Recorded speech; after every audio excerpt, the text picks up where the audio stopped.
தண்ணீரை நீ கடையில் போய் போத்தலில் வாங்கி குடிக்கணும். மனிதனை தவிர வேற எந்த உயிரினம் கடையில் வாங்கி குடிக்க முடியும்? இந்த கேள்விக்கு யார் இடத்துல பதில்? சிட்டு குடிக்குமா, காக்கை குடிக்குமா, கொக்கு குடிக்குமா, தேனி குடிக்குமா, வண்டு குடிக்குமா, வண்ணத்து பூச்சி குடிக்குமா, யானை குடிக்குமா, பூனை குடிக்குமா, கரடி குடிக்குமா, சிங்கம் குடிக்குமா, நரி குடிக்குமா, நாய் குடிக்குமா? வாய்ப்பு.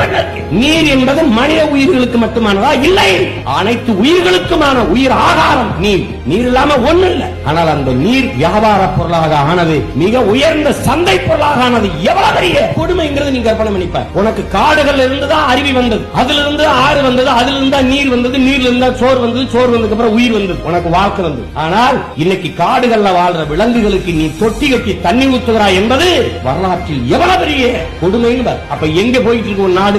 இந்த பூமி மனிதனுக்கு மட்டுமானதல்ல, பல கோடிக்கணக்கான உயிர்களோடது. அதுல நீயும் ஒருத்தன். எல்லா உயிர்களும் வாழ்ந்தால் தான் மனிதன் வாழ முடியும். எல்லாம் செத்துட்டா மனிதன் வாழ முடியாது. பறவை விதை பரப்பும், மரங்களை வளர்க்கும் தூதுவர்கள்.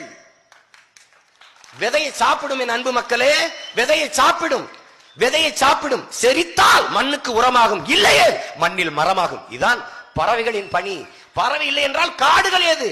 காடுகள் இல்லை என்றால் மலை ஏது? மலை இல்லை என்றால் அருவி ஏது? அருவி இல்லை என்றால் ஆறு ஏது? ஆறு இல்லை என்றால் நீர் ஏது? நீர் இல்லை என்றால் சோறு ஏது? சோறு இல்லை என்றால் வயிறு ஏது? வயிறு இல்லை என்றால் உயிர் ஏது? உயிர் இல்லை என்றால் உலகம் ஏது? உலகம் ஏது? ஒரு அடிப்படை